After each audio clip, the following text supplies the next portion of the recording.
The massive Xenthian warship Eternal Glory hung in the void like a predatory beast, its crystalline hull refracting starlight in mesmerizing patterns. Admiral Kovacs stood on the command bridge, his translucent appendages rippling with barely contained anticipation as he studied the primitive vessel that had wandered into their territory. Another human ship, he announced to his crew, multiple eye stalks focusing on the detailed tactical readout. They call it the TSS Defiant. How quaint. The bridge crew, composed of the finest Xenthian officers in the Sixth Fleet, shared knowing looks. Humans were the newest species to achieve faster-than-light travel, barely a century into their interstellar expansion. Their ships were considered crude by Xenthian standards, built more with function than elegance in mind. Threat assessment. Kovacs inquired, though he already knew the answer. The Xenthian Empire had ruled this sector of space for 10 millennia, their technological superiority unchallenged. Science officer Ylthra consulted her crystalline interface. Minimal, Admiral. Their hull is composed of conventional alloys. Energy readings suggest standard fusion drives. No quantum weaponry detected. Their shield technology appears to be based on outdated particle barrier designs. Kovacs's upper appendages formed the gesture of dismissal. Send them our standard warning. Inform them they have entered restricted space and must withdraw immediately. The communications officer transmitted the message, but the response they received was unexpected. Instead of retreating, the human vessel maintained its course. More surprisingly, it transmitted a response in perfect Xenthian language protocols. Xenthian vessel Eternal Glory. This is Captain Sarah Chen of the TSS Defiant. We acknowledge your warning but must respectfully decline. We have business in this sector that cannot wait. The sheer audacity of the response sent ripples of astonishment through the bridge crew. Kovacs's color patterns shifted to deep crimson, indicating both amusement and irritation. Open a visual channel, he commanded. Let's see these brave humans. The holoscreen materialized, revealing the bridge of the human vessel. Captain Chen stood at its center, a small figure by Xenthian standards, but her posture radiated an unsettling confidence. Her dark eyes seemed to pierce through the transmission, studying the Xenthian bridge with calculated interest. Captain Chen. Kovacs's translator converted his harmonic speech patterns to human standard. Your courage is admirable but misplaced. The Eternal Glory alone carries enough firepower to reduce your vessel to its constituent atoms. Withdraw now, or face the consequences. Chen's expression remained unchanged. Admiral Kovacs, I study your species extensively. The Xenthians pride themselves on technological perfection, achieving mastery of one field before moving to the next. It's impressive, but it has a fatal flaw. And what would that be? Kovacs's appendages rippled with amusement. It makes you predictable, Chen replied, the ghost of a smile playing at her lips. You've spent so long perfecting your current technology that you've failed to notice how others might improvise. Before Kovacs could respond, alarm signals blared across his bridge. Admiral. Ylthra's voice carried notes of panic. The human vessel. It's deploying something. Thousands of small objects, but our sensors can't classify them. Impossible. Kovacs shifted to the tactical display. Their ship isn't large enough to carry. That's another thing about humans. Admiral. Chen interrupted. We don't like to play by other species' rules. Those objects you're detecting. We call them HFY drones. Programmable inverse xenotech integration engines. They're quite good at turning an enemy's technological superiority against itself. As if to demonstrate her point, the swarm of tiny drones suddenly activated, each one emitting a precise frequency that matched the Eternal Glory's shield harmonics. The mighty warship's defensive barriers began to fluctuate wildly. Fascinating design philosophy you have, Chen continued, her tone almost conversational. Building your entire defense network on perfectly synchronized quantum resonance. Very efficient, until someone introduces a little chaos into the system. Kavax watched in mounting horror as his mighty warship systems began failing one by one.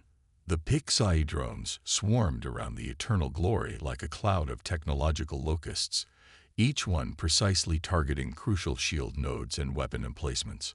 "Impossible," he whispered, his color patterns shifting to the pale blue of disbelief.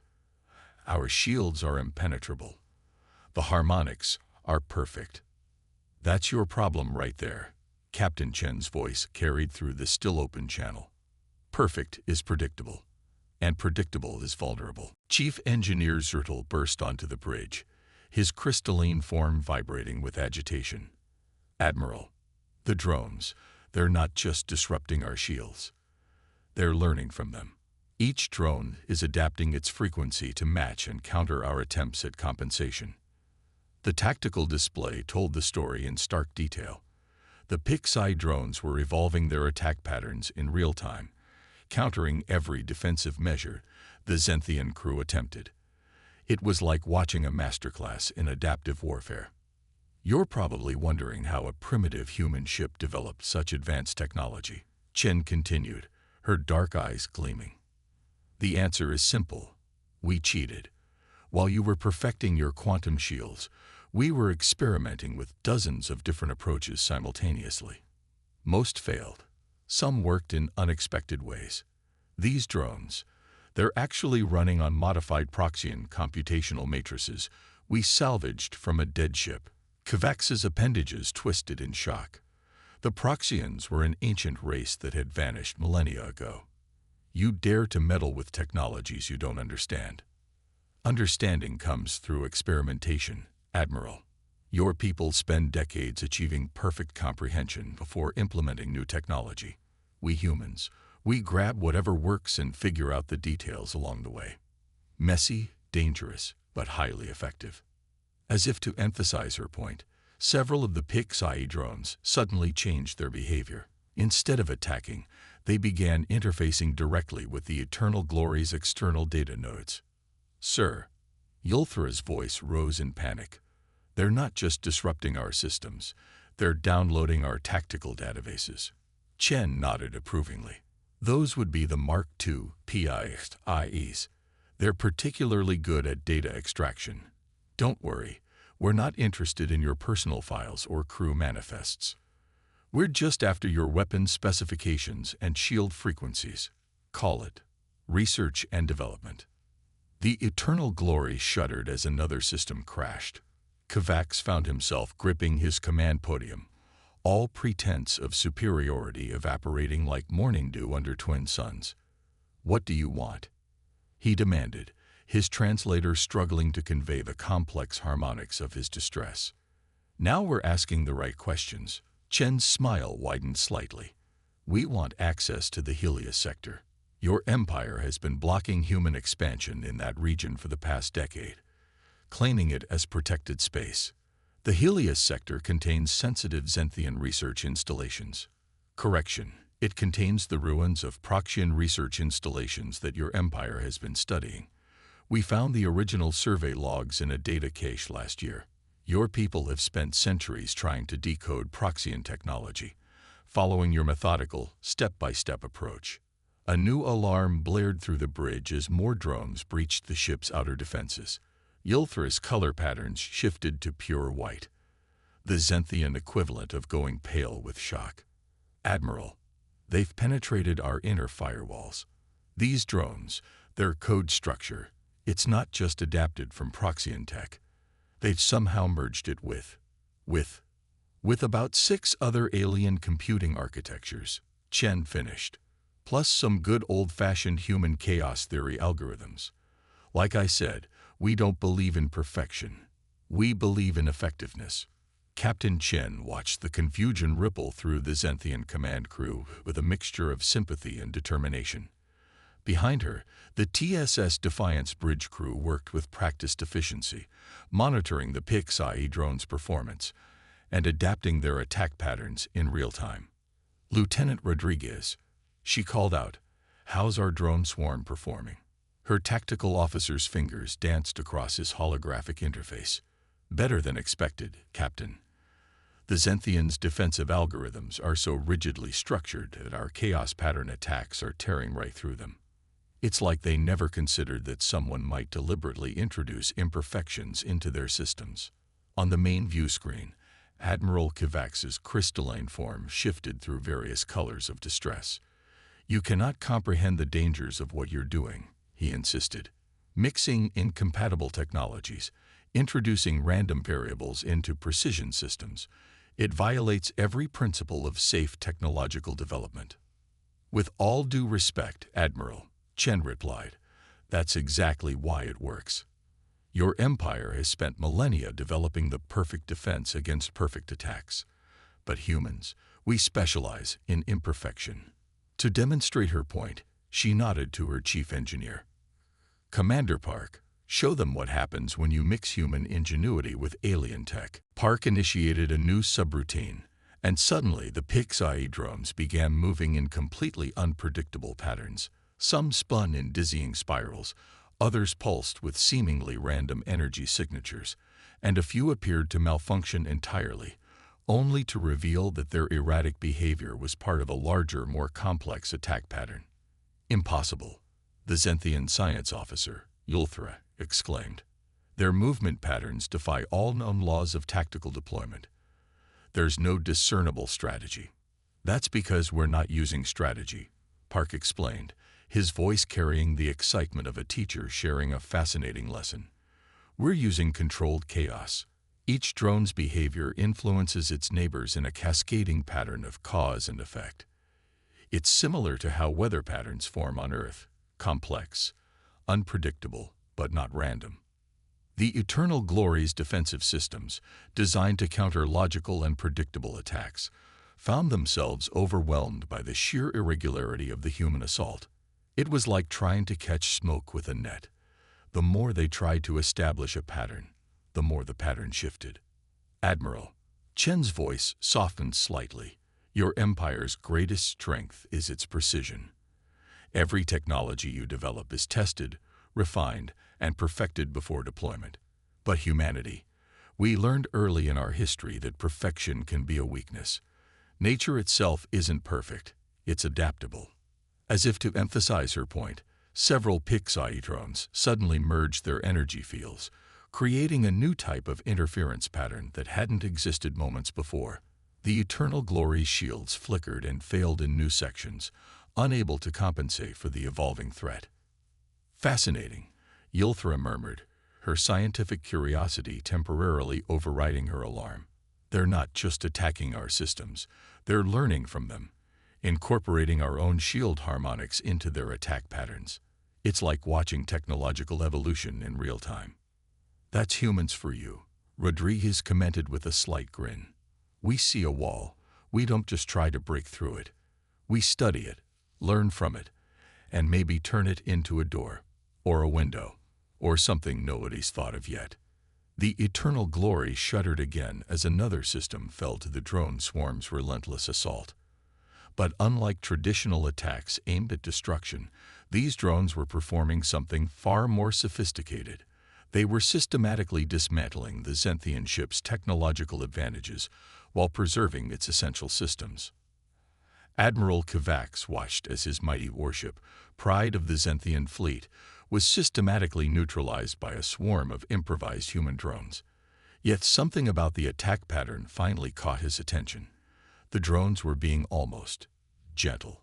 "You could have destroyed us by now," he stated, his translator struggling to convey the complex harmonics of realization in his voice. "Why haven't you?" Captain Chen nodded approvingly, finally asking the right questions. "Admiral, you're correct. If destruction was our goal, we could have overloaded your quantum core 15 minutes ago. But that's not why we're here." She gestured to her tactical officer, and suddenly the Pixie drones shifted their behavior. Instead of continuing their assault, they formed a complex, three-dimensional grid around the Eternal Glory, maintaining their suppression field, but no longer actively attacking. "We're here to talk," Chen continued. "More specifically, we're here to demonstrate why your empire's policy of excluding humanity from the Helios sector is ultimately self-defeating. Commander Park brought up a holographic display showing complex technical schematics. What you've witnessed today isn't just an attack strategy. It's a proof of concept. Your empire has spent centuries studying the Proxian ruins, trying to perfectly understand each component before moving forward. In just 3 years, we've managed to adapt and integrate portions of their technology into something entirely new. Reckless, Ylthra interjected, though her color patterns showed more fascination than condemnation. The potential for catastrophic failure is precisely why we succeed, Chen interrupted. Humans have a saying, failure is the best teacher. Every time one of our experiments failed, we learned something new. Every disaster showed us a possibility we hadn't considered. The tactical display shifted, showing the complex interaction between the Pixai drones and the Xenthian ship systems. It was a dance of technology, a synthesis of multiple alien engineering principles combined with human innovation. Look at your sensor readings, Chen suggested. Really look at them. Those drones aren't just disrupting your systems, they're communicating with them, learning from them, evolving. Kovacs's appendages moved in patterns of deep thought as he studied the data. The human captain was right.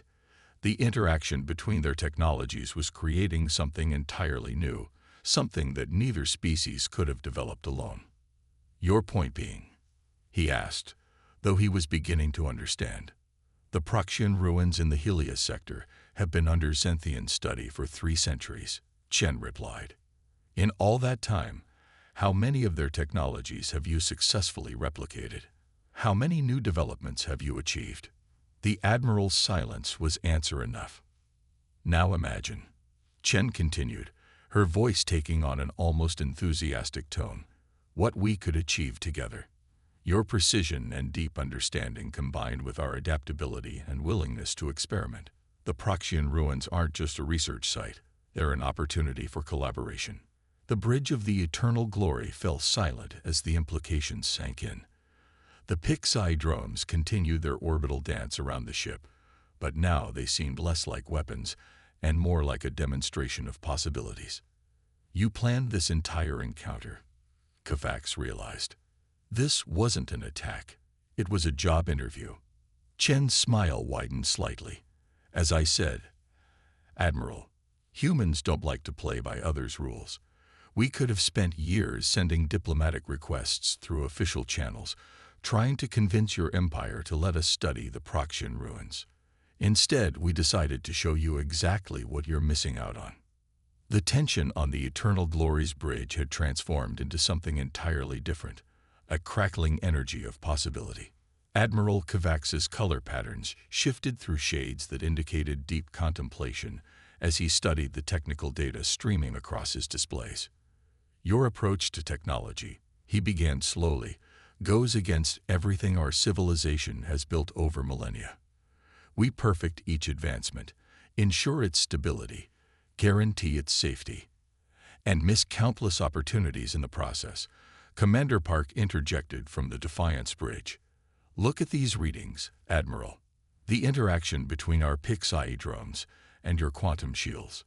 It's creating harmonic patterns that neither of our species has seen before. Ylthra, the Xenthian science officer, moved closer to her own instruments, her crystalline form refracting light in patterns of excitement. He's right, Admiral. The chaos pattern algorithms in their drones aren't just disrupting our systems, they're forcing them to adapt in ways our designers never anticipated. It's beautiful. Captain Chen watched this exchange with satisfaction. That's the difference between our approaches, Admiral. You see technology as something to be mastered. We see it as something to be explored. Both approaches have merit, but imagine what we could achieve by combining them. As if to emphasize her point, several Pixai drones suddenly altered their behavior. Instead of maintaining their suppression field, they began interfacing with the Eternal Glory's external sensors in a new way. The ship's holographic displays erupted with cascading data streams. What are they doing? Kovacs demanded, though his tone held more curiosity than alarm. Showing you what we found in just our preliminary scans of the Proxian ruins, Chen replied. Your scientists have been studying their quantum architecture for centuries, trying to decode it perfectly before moving forward. We took a different approach. The data streams coalesced into a three-dimensional model of what appeared to be a Proxian computer core, but it was unlike anything the Zenthians had documented in their centuries of research. We didn't try to understand everything. Commander Park explained, his excitement evident. We looked for patterns we recognized, systems that resonated with our own technology. Then we started experimenting. Most attempts failed. Some exploded spectacularly. But a few led to these. Chen gestured at the Pix-Eye drones. Hybrid technology that combines Proxian quantum principles with human chaos theory and Zenthian precision engineering, even though we had to reverse engineer the latter from scanning your defensive systems. Kovacs's appendages moved in a pattern that humans might have interpreted as a raised eyebrow. You created this technology by essentially guessing. We prefer to call it intuitive development. Rodriguez, the tactical officer, chimed in with a grin. But yeah, basically, we threw everything at the wall to see what would stick. Then we refined what worked.